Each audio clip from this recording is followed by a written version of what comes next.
آج کا سوال بڑا ہی اہم سوال ہے۔ آستانہ شریف پہ یہ سب سے زیادہ پوچھے جانے والا اور سب سے زیادہ کیے جانے والا سوال ہے۔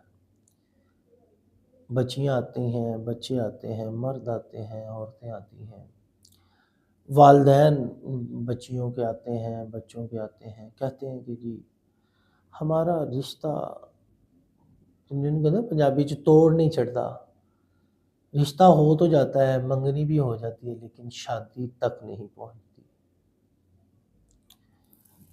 یہ بڑا عجیب سا منظر ہوتا ہے کہ لوگوں نے ایک دو سال اپنے درمیان سپینڈ بھی کیے، ایک دوسرے کو جاننا بھی شروع کیا، لیکن پھر اس کے بعد یہ رشتہ ٹوٹ گیا۔ اچھا، اس کے عمل پہ میں بعد میں آپ کو بتاؤں گا کہ کیا کرنا ہے، لیکن سب سے پہلے اس کے عوامل اثر انداز ہوتے ہیں، اس پہ بات کرتے ہیں۔ کچھ جگہوں پہ سیمپلز کی بات ہوتی ہے، سارے معاشرے میں سے سیمپل ہی لیے جاتے ہیں۔ جب منگنی ہو جاتی ہے تو لڑکیاں لڑکے فون پہ بات کرنا شروع ہو جاتے ہیں، وہیں سے ان کی ناچاکی ہوتی ہے، محبت کی باتیں تلخ کلامی میں، اور تلخ کلامی کی باتیں گالیوں تک پہنچ جاتی ہیں۔ پھر جب یہ والدین تک یہ باتیں پہنچتی ہیں، خاص یہاں پہ لڑکیوں کے والدین یہ سمجھتے ہیں کہ جو لڑکا ابھی ہماری لڑکی کو گالیاں دے رہا ہے وہ کل کیا کرے گا، تو رشتہ بریک کر دیتے ہیں۔ اسی طرح لڑکا جب گھر میں بتاتا ہے کہ میرے ساتھ لڑکی یہ سلوک کر رہی ہے، تو گھر والے کہتے ہیں یہ آ کے کیا کرے گی، اس کو فارغ کراؤ۔ یہ منگنی ٹوٹنے کا پاکستان میں یا ہمارے معاشرے میں یہ کوئی 99% چیز ہے جس سے یہ رشتے ختم ہوتے ہیں۔ دوسرا یہ کہ جب رشتہ کرتے ہیں تو جھوٹ بولتے ہیں اپنے سٹیٹس کا۔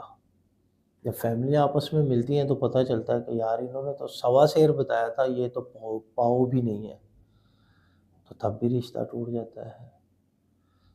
جب فیملیاں آپس میں ملتی ہیں تو ان کے خیالات نہیں ملتے، ان کے جذبات نہیں ملتے، تو یہاں پہ رشتہ بریک ہو جاتا ہے۔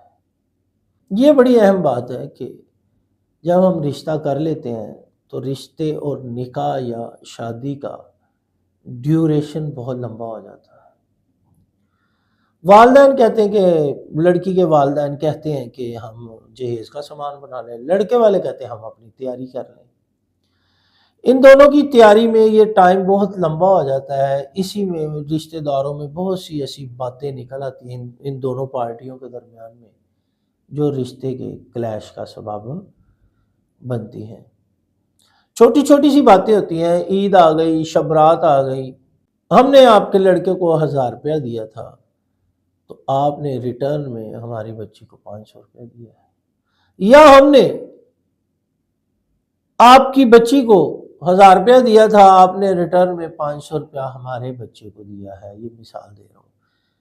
گفٹ کے تبادلے میں بھی رشتوں کا کلیش ہوتا ہے۔ یہ چھوٹے چھوٹے سے عوامل ہیں، ان پہ اگر ہم غور کر لیں تو بہت سارے یعنی کہ خرافات سے ہم بچ سکتے ہیں۔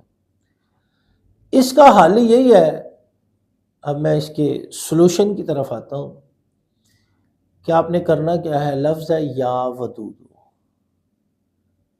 لڑکی پڑھے ہر نماز کے بعد یا لڑکا پڑھے ہر نماز کے بعد اس کی ایک تسبیح اول آخر درود کے ساتھ پڑھے، جتنا بھی وہ درود پڑھ سکتے ہیں اتنا پڑھ لیں۔ ہم تو سجیشن کرتے ہیں کہ 21 مرتبہ پہلے پڑھیں اور 21 مرتبہ آخر میں پڑھیں، درمیان میں ایک تسبیح یا ودودوں کی پڑھیں، تو رشتہ پکا بھی رہے گا، رشتہ آگے ٹوٹے گا بھی نہیں، شادی بھی 41 دن میں پاسبل ہو جائے گی انشاءاللہ۔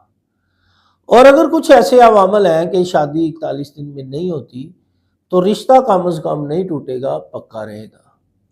ٹھیک ہو گیا جی، یہ ہے اس کا بہترین حل۔